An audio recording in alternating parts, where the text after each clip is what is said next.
Okay, up next we have Shannon Kazee. Shannon is a recent high school graduate, college honor student, and longtime volunteer in the health freedom movement, and a total badass. She's an enthusiastic student of nutrition, natural health, and regenerative agriculture. She has been a dancer specializing in many styles for over 14 years. Let's give it up for Shannon.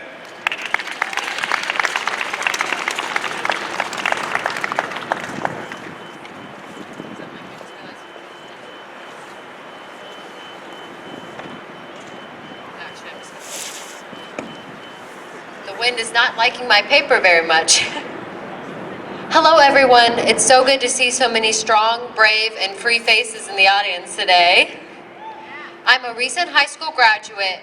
I was homeschooled the last 6.5 years of my education, and I'm a professional dancer experiencing a lot of trouble due to COVID testing, mask mandates, and vaccination. When I was 10 weeks old, I had my first and only set of vaccinations. My mother had wanted to delay or even skip the vaccines because my brother had really bad reactions, but the doctors pressured her and said I was different and much healthier than my brother. Within hours, I spiked a high fever, screamed for 3 days straight, and developed seizures. We were kicked out of the pediatrician's office when my mother insisted the symptoms could be connected to vaccines I had just gotten. They didn't want the trouble. The problem is nobody wanted the trouble for making sure vaccines are safer or that vulnerable people are prevented from being killed and injured.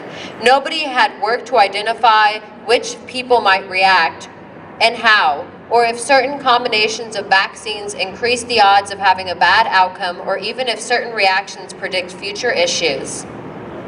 November is Epilepsy Awareness Month. A big predictor for epilepsy diagnosis later in life is seizures as an infant, but my parents were assured that that wasn't the case. I ended up having 2 prolonged seizures after febrile illnesses in elementary school, and then grand mal seizures when I was 13.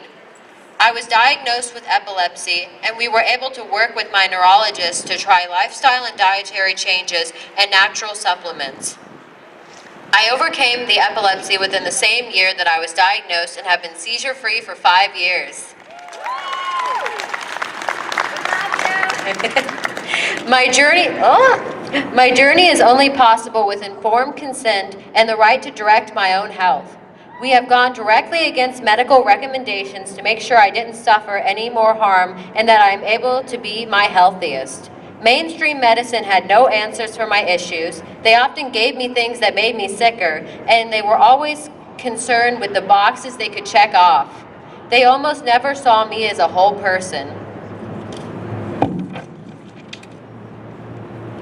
But now my ability to choose is under attack like never before. Now my ability to learn, work, and otherwise participate in society is in jeopardy. I am regularly subjected to scorn, ridicule, and exclusion because I will not risk my own personal health to comply with measures that don't even make sense or promote actual wellness. Thank you to everyone who has resisted the massive overreach that is happening worldwide. Thank you to many people who work tirelessly to secure the blessings of liberty. Thank you to the multitude who held the line. Policymakers, we are your children and your grandchildren. Please think of the world you're leaving for us and do the right thing. Just governments can only derive their power from the consent of the governed. Remember the oaths you took. Remember all of the people you represent. Making sure they're the most free to live their lives the way they see fit is the best way to secure their inalienable rights. It is the only way to protect their right to pursue happiness. I end with a line from a song that I like. I'm young and I love to be young. I'm free and I love to be free to live my life the way that I want, to do and say and whatever I please. You don't own me. I will not comply. The question is, will you comply?